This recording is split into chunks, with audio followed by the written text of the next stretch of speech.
All right, ready. Thought I'd make a quick video here as I'm impatiently waiting for my hose to thaw out. I got this bright idea to wash a vehicle today because it's been long overdue. I'm here in Virginia. It's mid-December.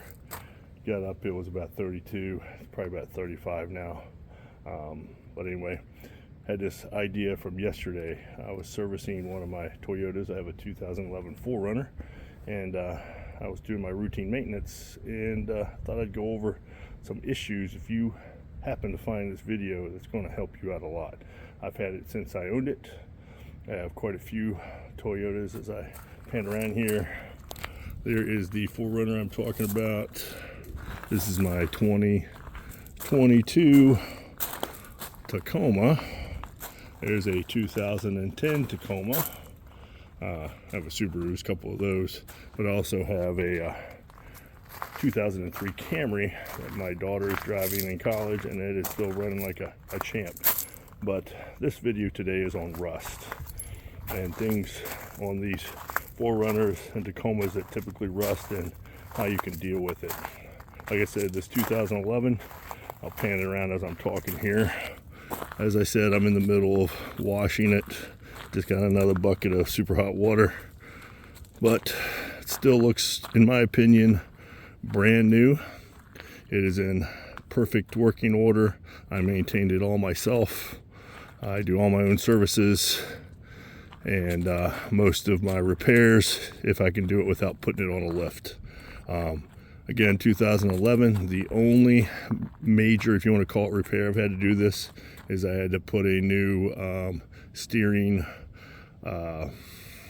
axle, if you want to call it, in to the racket pinion that runs up to the steering wheel. It just rusted. The U-joints on it rusted. So again, this is my 2011, fairly stock. I will do a suspension lift on it next year. I'm just waiting for my KO2s here to get most of the life out of it. These are 275 70 by 17 with stock rims. What I have done on this one, this is kind of my workhorse. No frills. It was had chrome trim. All I did with the trim was I taped it, I sanded it down, taped it off, and spray painted it with a flat black. Did that with door handles, did it with the trim along the sides and in the front and around the fog lights. Also did it on the rims. The great thing about the rims, if I get a little chip, tape it off, spray paint it, touch it up. Super easy. But anyway, enough talking about the 4runner. Let's get to the reason I'm making this video. So there are some rust issues with the 4runners. The biggest are in the rear end. Let me see if, there we go. Under the spare tire. Now, I'm going to walk you over here and show you the spare tire that I have taken off routinely, basically every other oil change, and I will sand it down because it is a steel rim and then touch it up. So here we go. Here's the spare tire. I did touch it up, but it is getting to the point where I don't feel like it's going to be safe to continue to, if I use it as a spare. It's rusted so much because the way these 4runners are built, it accumulates moisture underneath of that spare tire, and it just stays there.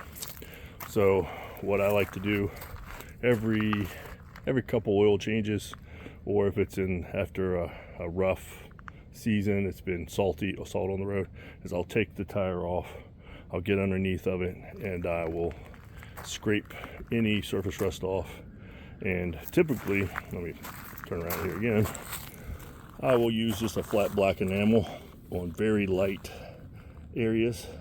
But unfortunately, where that spare tire is, I've had to use VHT, which is a rust converter. Goes on clear and it dries black. Now this stuff is rough to work with. It does not like to be turned upside down. You have to shake it frequently. It's very gooey. The nozzle gets stuck, gunked up very easily, but it is an awesome product. So I would definitely recommend taking that tire off, getting under there, and keeping it sprayed, keeping it coated, because if you do have a spare tire, a tow hitch. That tow hitch is not made by Toyota, and those things rust really bad. So if you've never done it, you need to do it today. You need to take that spare tire off, get under there, scrape any surface rust, especially on the if you have a tow hitch, and the rear frame in that area does rust really bad. I've stayed on top of mine, but it has a couple times I've had to use the VHT because it has gotten through to the metal and through the surface. Now on the back here's a couple more areas. Now, as we know, this area stays completely wet all the time because of the design. Water does get into the door. Over time, it will rust out your locking mechanism. But just on the outside here, these screws that hold this light on, you need to immediately take those out and replace them with stainless steel ones because they will rust out quickly. And if the heads rot off, that is a pain in the ass to get off.